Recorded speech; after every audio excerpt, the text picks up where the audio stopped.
Lesson 1, Paper 1, Writing Requirements and Essay Structures. Welcome to the MATSEC AM Spanish Fundamentals course. In this lesson, we will focus on Paper 1. This paper includes a long essay in Section A and a short writing task in Section B. For the Section A long essay, you are expected to write about 250 to 300 words. You will choose from descriptive, narrative, or argumentative titles, and you must use a formal academic register. This essay is worth 20 marks, split into 12 for the quality of your language and 8 for content. If you choose an argumentative essay, your structure should include a clear thesis, developed arguments with logical connectors, a counterargument, and a coherent conclusion.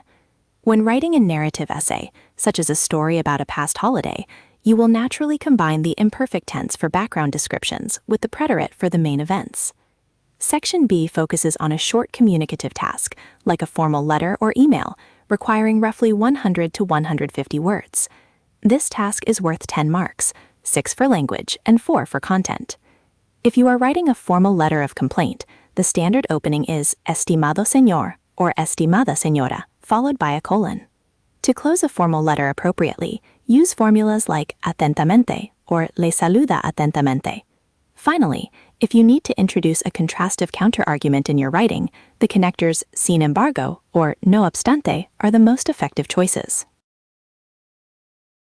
Lesson 2, Essential Verb Tenses and the Subjunctive Mood. Now let us examine Spanish verb tenses and the subjunctive mood. A critical skill is distinguishing the pretérito indefinido from the imperfecto. The imperfect sets an ongoing background, while the preterite marks bounded events. For example, in a sentence where it was raining at 3 o'clock and you went inside when it stopped, the raining is the imperfect background, while going inside and the stopping are completed preterite actions. For recent past actions with present relevance, use the present perfect, combining the auxiliary verb with a past participle. The irregular past participle for escribir is escrito. The subjunctive mood is another essential area. It is triggered by verbs expressing will, influence, hope, or emotion. After verbs of influence like quiero que, you must use the present subjunctive. Similarly, verbs of hope take the subjunctive, turning haber into haya. Emotions also trigger it, such as in the phrase me gusta que seas honesto. When making wishes about the present or future with ojalá, use the present subjunctive. For hypothetical counterfactuals, you need the imperfect subjunctive. If you say, si yo hiciera más, aprobaría, the si clause uses the imperfect subjunctive of hacer, which can be either hiciera or hiciese, followed by the conditional tense. Finally, when giving commands, the affirmative to imperative of poner is the irregular pon, but negative to commands use the present subjunctive, meaning the negative command to leave is no salgas.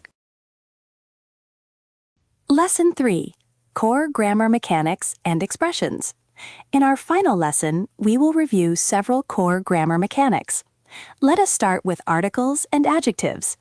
Feminine nouns beginning with a stressed a, like agua, take the masculine singular article el for phonetic reasons, becoming el agua.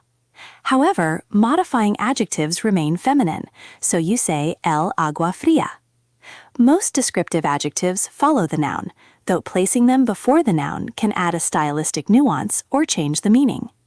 For superlatives, you construct them using the definite article, mas or menos, the adjective, and de. Pronouns and relative clauses also have strict rules. The subject pronoun el requires a written accent to distinguish it from the definite article. When referring to a person as a direct object, such as parents, use the masculine plural pronoun los.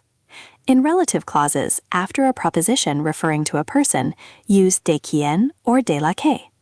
To express possession, use cuyo, which must agree with the possessed noun.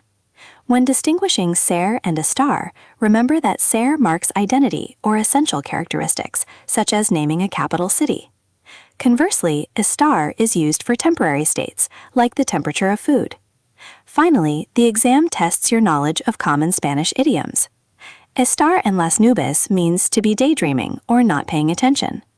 Another useful idiom is no hay motos en la costa, which means the coast is clear and there is no danger of being overheard.